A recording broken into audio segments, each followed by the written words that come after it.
There could be an agent which is running like on your database at a scheduled time. You don't need to have a person going and looking at Dun and Bradstreet or wherever to go figure all that out.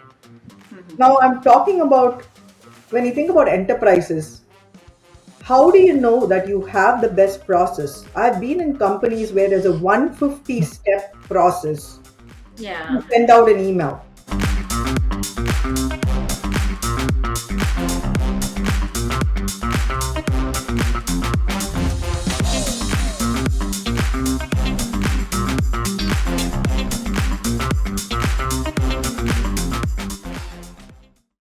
All right. So we are today talking about workflows, and especially workflows in this AI world. Workflows have existed for a really long time, obviously, but in this newer AI world where all of these workflows have the potential to be automated for us to save human hours. How do we think about that in the context of enterprise? Not building standalone stuff, but across enterprise. So, Aarthi, do you want to start us off? What are your thoughts? Where are you beginning to think about it? What are your thoughts in the beginning? Yeah, thank you for having me, Piyanka and Shanti. This is going to be a candid conversation, and what I speak today may not be applicable 1 week from now. That's the pace of change here. But at least we know that certain jobs like finance or sales, those things still exist, and people have to sell and make money to get value out of products. Yep. So, with that, I think the workflow itself is an overused word. Let me go back to the basics. Yeah. Thinking about if you start a company, like you're an entrepreneur, Priyanka, like you've done this many times. So you start a company because you think somebody is paying you extra value for what you have, and your goal is to increase that value, get more people to use it, so you're increasing your top line, and at the Yep. same time do it in a way that it reduces your cost and optimizes it. So that's the essence of everything, and people are created processes or created the best way to achieve that goal by calling it workflows, by calling it processes. So for example, an XTR process for a lead could be something you're reaching out to random folks, but if you have a person doing that, that's 8 hours, 10 hours a day, who are they going to reach out to? So now when you think about AI, you go back to this basics and think about what is it that you're adding value with your product or service, and how can you do less and reach out to more people with whether it's AIs or cloud or whatever the tools which are available. That's how I think about workflow reimagining. And with AI, there's a whole process of approaching that. That is true, and I appreciate the simplifying of there's a task to be done, there's an outcome to be achieved, and we think about the human process that gets us an outcome, and then of that human process, let's say we break it down into 10 steps. Yes. Of those 10 steps, how much of that can be done by non-human, say AI or an agent, which is has agency, can operate independently, um, and thereby reducing your time to that outcome, a human time to that outcome, right? One, Yeah. yeah, sorry, go Oh, ahead. God. Shanti, go ahead. I was gonna say one of the things that I thought about. I have this little, I don't know, little tagline that your workflow is not an agent, because workflows are very deterministic and they're very, in general, fairly linear. Even if they fan out, sometimes they cycle a little bit. But in general, if you can say, here are all of the steps that I need to get from someplace to someplace else, you've got a workflow. You don't need an agent that is deciding what happens and which steps need to happen. Now, in any of those steps, you might have an agent that takes some action. So you have an agentic workflow because one of your steps might be an agentic step and you do some evaluation. And I find that language to be important so that everybody can talk about things the same way and understand each other. And when I think of the business use cases and what are we trying to accomplish, a lot of them really are fairly deterministic workflows where there aren't times where you have to say, now what do I do? You know what to do next. It is my output from my prior step good enough that I should take the next step? Yeah. It's interesting that you're discerning between the workflow. Say, let's talk about, I'm going to talk specific. Let's talk about order to cash workflow. This is something we are building right now in Enola for CFOs or for finance team. So there are N steps between order comes in, fulfillment and cash flow. I mean, you start from order management, then you go to credit management. There is a fulfillment, there's the shipping, there's invoicing, there's the account receivable, there's a payment collection, and then there's the reporting analytics to it, right? So this is your whole workflow look like. I think what you are discerning, or what you were sort of alluding to, Shanti, was that these steps are linear, so there's deterministic. Fulfillment has to happen after your credit card processing has happened. So in that ways, it is deterministic, and it's actually a very linear model, to your Yeah. point. And there are fans like, oh, if it's like domestic or international, there's a fan there that you can kind of have to merge, fork and merge. But then ultimately within each of this, for example, fulfillment, there's a warehousing involved. There could be parts of it which are agentic. There are parts of it which are not. But order management could be completely agentic, right? Could be completely like, Yep. an order comes in, here's 5 things, I send it to this 5 places. It actually could be agentic. It could be pure just Python. So Simple. one thing I would just say, Priyanka, is with order to cash, yes, there are certain things. Some you send an order, you send the product, recognize revenue. That's deterministic to a certain extent. Yeah. And so your philosophy of what Shanti and you mentioned about which parts of this can I agentify is still valid. Like I can automate something parallelly. For example, credit management is something which can run when you sleep. You want to know the credit of your customer, know your customer. There could be an agent which is running like on your database at a scheduled time. You don't need to have a person going and looking at Dun and Bradstreet or wherever to go figure all that out. Now I'm talking about when you think about enterprises, how do you know that you have the best process? I've been in companies where there's a 150 step process to Yeah. send out an email.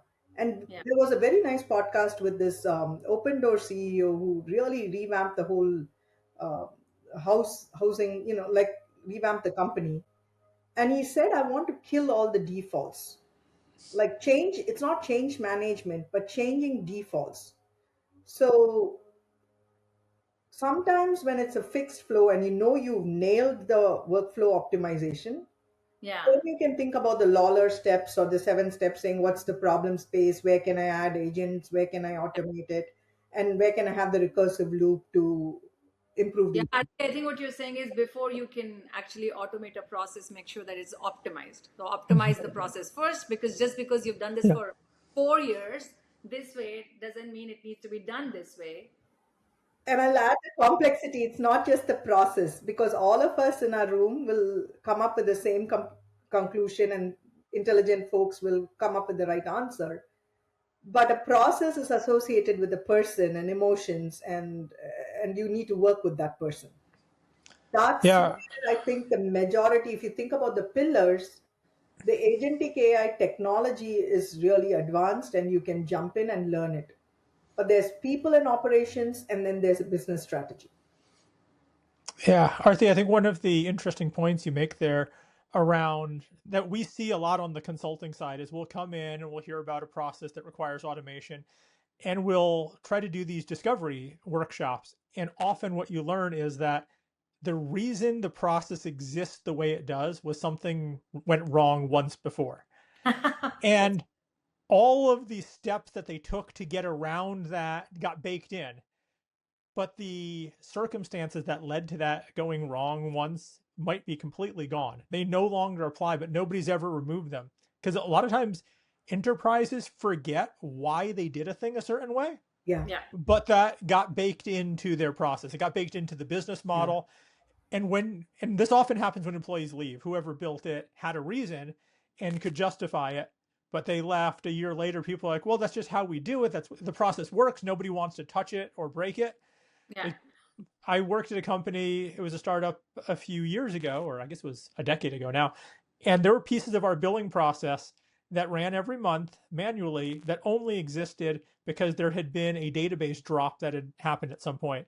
So instead of being able to run smoothly through all of our customers, people who existed before that database got dropped had to be Yeah. treated a special way. And there were two groups. So we actually ended up with three different sections of that billing like process. So Yeah. everything took three times as long to run because you had to run the whole process Yeah. three slightly different ways because of something that happened.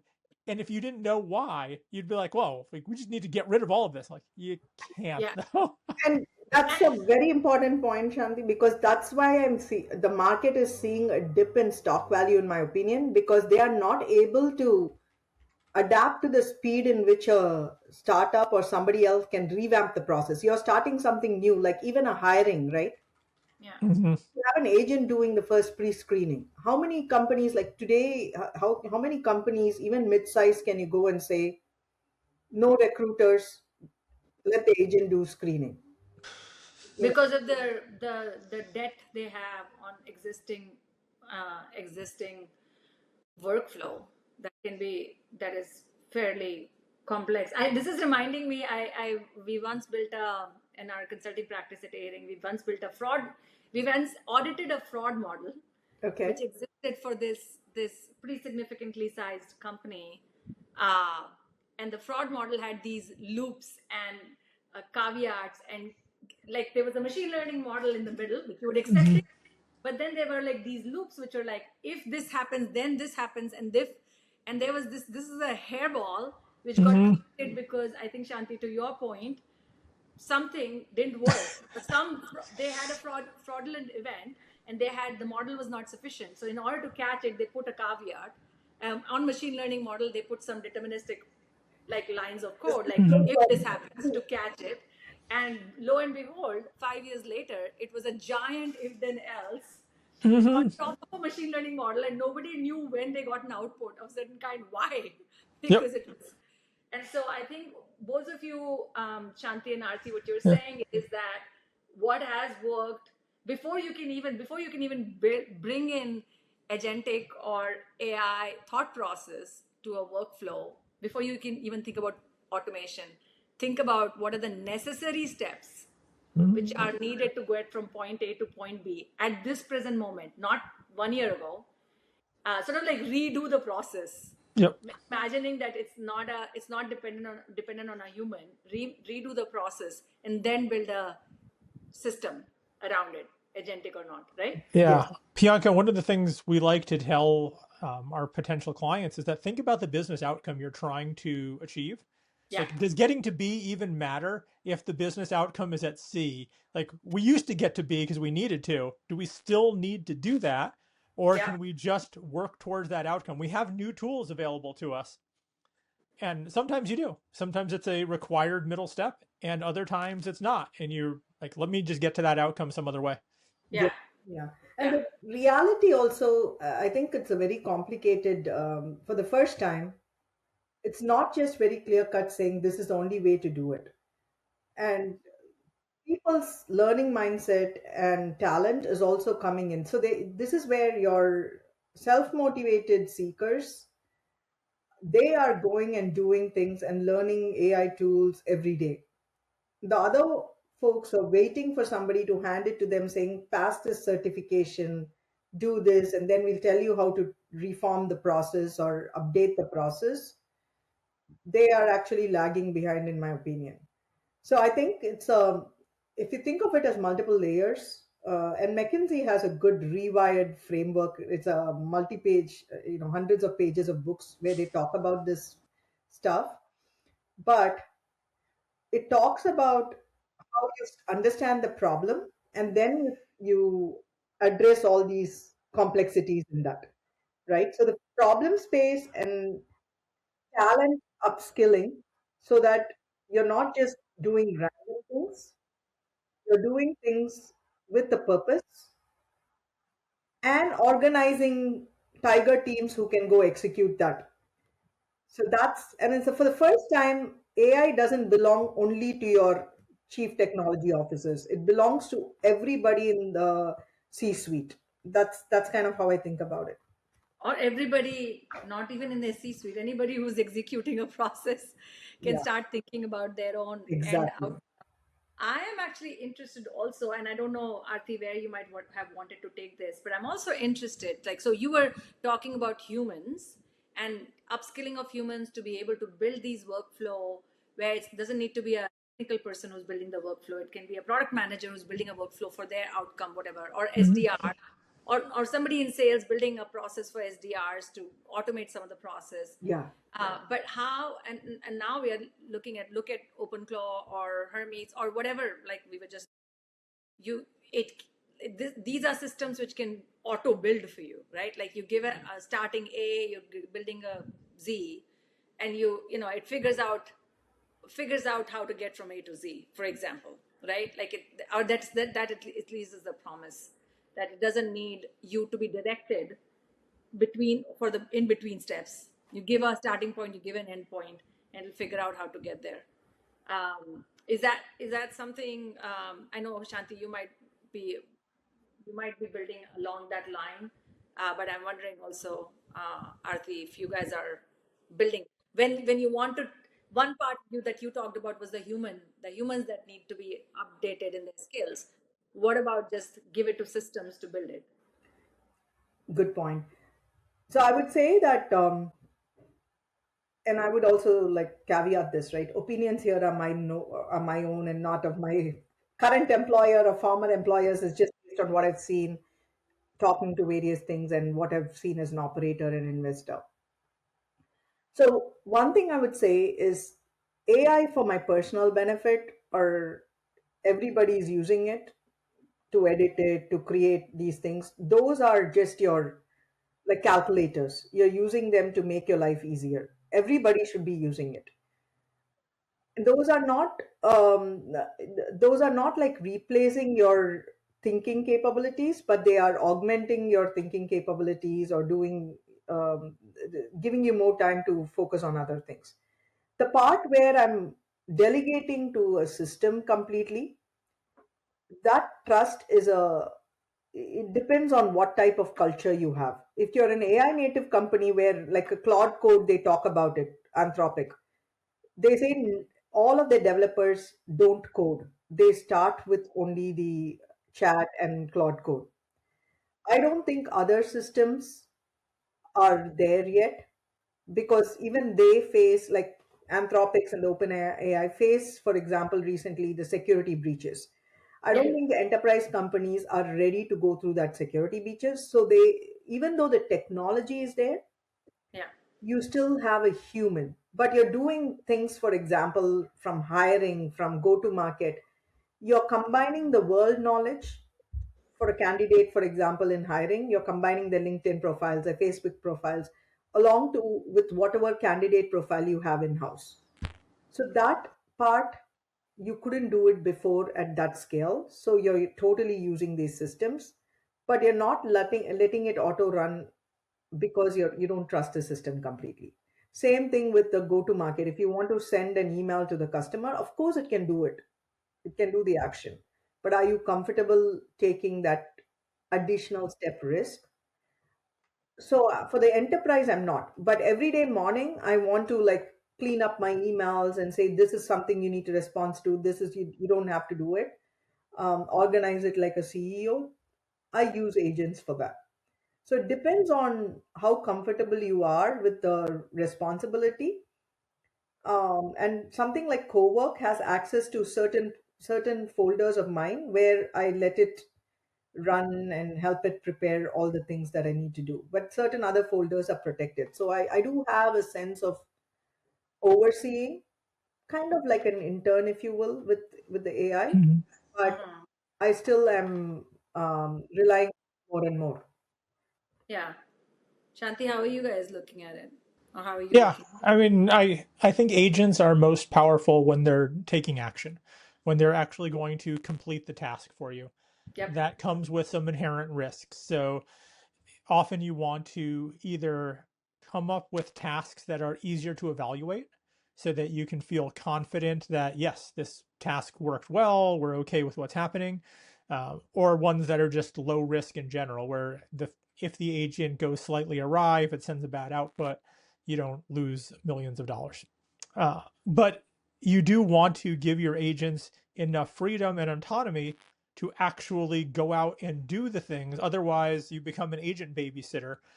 I'm running something in GPT-5 Soul Ultra currently, and it keeps getting stuck through no fault of mine, because before we set, like as we were setting up and going through the requirements documents and the ways of working, we were very clear on how autonomous it should be and when to stop. Yeah. And it has made its own mistakes handing off between its subagents. Or it's like, I forgot to mark something as complete or assign it to the next agent, so it just stopped. So I have to go back in and be like, why have you stopped? It's like, sorry, made a mistake, I'll start again. But if this could run end to end without that, it would handle all 109 issues. And maybe it would take 4 days, 5 days of continuous running to get through them all, but it would be done. Instead, we're at 12 of 109 issues in day 2, day 3. It's like, we're falling behind pace here. Come on, pick it up. But I'm trying to give it as much leeway as possible to take those actions. And all of this is very low risk. So there's no, if it doesn't work, whatever. I have an app that doesn't work, not a problem. Actually, I want to like, there's a very good example I've been through based on what you're saying. Yeah. Company like Sierra AI, which is positioned as the top agentic customer experience platform. Mhm. And their whole claim is I can have a master agent for all your customer interactions. Like I'll be the single point of entry, not just customer support, but single point of entry. Now, the other school of thought is I have a process where I'm the expert on customer support and I know this process needs to be back and forth. And I'll work with a vendor who would build it step by step and build out this for me exactly to my liking. And when I had to evaluating these two extremes where there's someone who can do the deterministic flow and there's this talk, like the probabilistic agent or intelligent reasoning agent, I think the world is going to the intelligent reasoning agent. And the more you teach it with all your RAG data, with your knowledge bases, with your experts on the side, then you create the best outcomes. And you actually saw that in the evaluations and how it's creative in its responses. So, for example, if you do, I'll give you an example. In a deterministic flow, so a customer asks you, how much did I spend last month in with your company? So you go look at that, and then you give them the answer, and you say, "Thank you. Can I help? Anything else?" Whereas in this agentic flow, where you're letting it to run with creativity, it's answering the question and saying, "Hey, have you thought about optimizing by doing buying this bundle, or have you thought about optimizing by using this module?" Because it has that whole context where it's going beyond its assigned task and given the ultimate goals or OKRs for the agent, saying upsell them or solve that or completeness, give them, make them feel customer satisfaction. So you're actually delegating agents with goals, and you need that risk taking ability to let them run to see the full power of that agent. So the example, the way I talked about it is I give you a Ferrari engine and then you drive in like 8 miles per hour in that car. I don't know how you'll reach, that's not value. Whereas you want to drive it like a, race car. Yeah. I don't think just going back into customer support again, my recent experience with applications, I just came back from a long 5 week trip across US and then Europe, and I used bookings.com like anything. and I had an experience with their bookings.com support. They've taken away all of the help. And so, like, the only thing you can do is converse with an AI agent. I don't know how far they are on the reasoning scale, but it looked like it was an agent which was more on the, like, I'm fully agentified, or I'm fully autonomous. And this very aspect that I think Shanti was talking to, which is like it fails and you don't know why it fails. I was going in a loop there and completely pissed because after 5 questions of something kind, he asked me the same question, forgetting Yeah. the 5 questions is asked. And I'm like, lack of context. Where is your context window? I was like, Yeah. Yeah, and, it's and only that context memory also, right? And the oh, evaluation of that. Yeah. or the left or right turn it took, because in a completely, like in an agent which took its own turn, which is not deterministic, it decided to do certain thing, and decided to fork off in certain places. I don't, obviously I'm not a builder on that side, so I don't know what was happening. As a consumer, it was frustrating that they have something which is fronting their customers, like somebody who's spending thousands of dollars on their platform is needing support and can't get through beyond this AI system. So I had to get out of it, use Perplexity to go figure out what is their actual Oh my support God, that's not a good page. example. Yeah. I could not get the support page from Yep. my workflow. So I actually had to dig from using Claude, no, not Opus, some Opus model, and saying, find me that page. And it dug the page from where I could actually manually fill a form Yeah. But the to thing, finally get a Priyanka, customer. Huh? so I want to say this, right? You're using AI to get to that. See, that's the Yes. point I'm saying. So who Yeah. would design this? See, product management also needs to be upskilled. Like we can't just give requirements and then say this is done, because right now product's role is literally like step by step guiding that kid or guiding that engine to drive properly, and if not, keep looping and spending cycles on it. It's like a startup every time you launch something on AI. But you did use AI. My point is, for you to get to that page, Yes. you had to use AI, right? So Yeah. the answer was there, but somebody just didn't do the right I system mean, that's problem. not an Yeah. answer. Actually, that was a side about, right? Like if the real answer would have been for Booking.com agent to really understand what's going on and then route me to an agent. It wasn't that. That is not what happened. What happened was Yeah. me getting to a place where, like, I can't get through this. I can't figure out how to get to a human. Hey, Yeah, that's the Yeah. find frustration. me a Well, page. Piyanka, one of the most interesting pieces there is that customer service representative is actually an example in the Claude certified architect foundations exam. And what, like, some of the questions are around, when should you have your agent escalate to human in the loop? Like, what does it need? It's like, oh, when there's a policy question. Like, if the policy tells you what to do, then follow the policy. It's not a big deal. Yeah. But when do you need to escalate it? When the policy doesn't cover this. And when you think about who's actually going through the chatbot to call, most people have tried all of the other things, right? Nobody went out of their way and said, you know what I want to do? I want to spend 20 minutes with a chatbot trying to figure out the answer to this. Yes. They were like, oh, I've exhausted all other avenues. Now Yeah. now I know I need a human. Yeah. And now you need to make that person easier to find. And the AI agent, the chatbot, could do that by looking at your question and evaluating, like, does this question fit within our policy or not, and making a very quick routing and saying, like, okay, this requires human judgment, let me route you immediately, versus let me ask you more questions. Like, Yeah. it just does not it doesn't want to accept that it can't answer it. Yeah, Yeah. it's I believe it's built by folks who are not thinking. They're thinking. They've taken it. To me, it appeared like they've done a lift and drop of a Yeah. certain process, which a human does a certain way. But you can't do that. The agent cannot be, because a human will not ask me the sixth question the same as first question. Yeah. But the agent, at some point, it forked and it is asking. So I think it's Right. more of a fail of thinking about. I think the people who are implementing AI processes need to figure out what is the end goal, like we started this conversation with, and really try to see, is the end goal reduce the number of customer support call we get, then it was very successful in that goal, because the hell I couldn't get through, right? Yeah, But if the end goal is a happier customer, especially higher their LTV, you need to pay attention to what yeah, they need. Like, it has to be some proportionality there. yeah, That changes. 100%.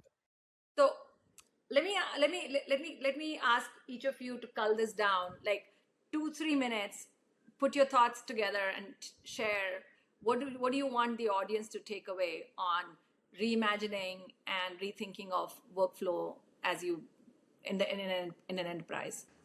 I would tell them, think through, do I have a workflow, an agentic workflow, or do I need an agent? So what kind of decision making needs to happen in the process, the orchestration piece of that? And then how well am I able to specify the goal of what this agent is trying to accomplish? If I can specify it reasonably well, I could have very good luck making this work. But if I can't specify the business outcome or the goal well, or I can't evaluate if we've achieved it, no matter which path you choose, you're going to struggle. Yeah. Very good point, Shanti. So I would say it's for me three things. If I were to summarize this, right? If you're an AI non-believer, it's time to like change your mindset, and I there could be many reasons. We can have a separate conversation of why I think that, right? Because there's a lot of money with powerful people in that, and they're not going to let some things fail. So, and it's going to change. It's just like anything. Like there's politics and power and money play a role here, but there's also, because of that, there is technology advancements and the Yeah, fables. AI is irreversible. It's here to Yes. stay. No, Yes. but there are actually, Piyanka, the reason I'm calling out is there's a new generation of, I guess, the college age kids who are anti AI. They feel like it's killing their thinking process. So first, arm yourself. It's what is possible and what's not possible for your own learning. So that, please do that. The second thing, when you think about transformation, you have to, if you are managing a team, your team is comprised still of the same business outcomes of how do you get that step level change of your revenue, but you have the same budget. Nobody is dropping like extra $1 million or $2 million on you saying build AI agents. So it's a balance of how much do you want to do with your regular stuff and how much do you want to do with your digital agents. So your team is now composed of humans and agents. And so let your emotions out and think about that reality. So I should be comfortable with the reality where my job doesn't exist in a year or 2 years or 3 years. And so how do I get myself out of my job with an agent? That is the second piece of the transformation. So it's not like here is a job I do and here is a steps to attain nirvana. That's one process, the old way of thinking. The new way of thinking is I have the goals. How do I fire all bullets to get to that goal faster? So that's the second business based outcome, I would say. And the third one is, this is where people get hit a wall and then they get frustrated. Know the culture of your organization. You cannot be like, hey, Anthropic did this and they built this in 2 days, or they built co-work in 2 weeks.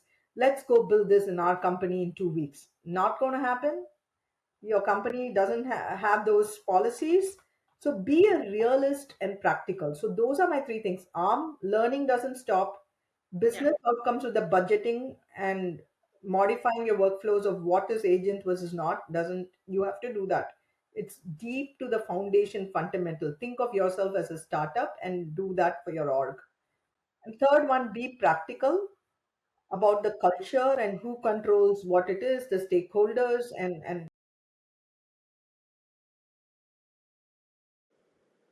Got it. Thank you, Aarti.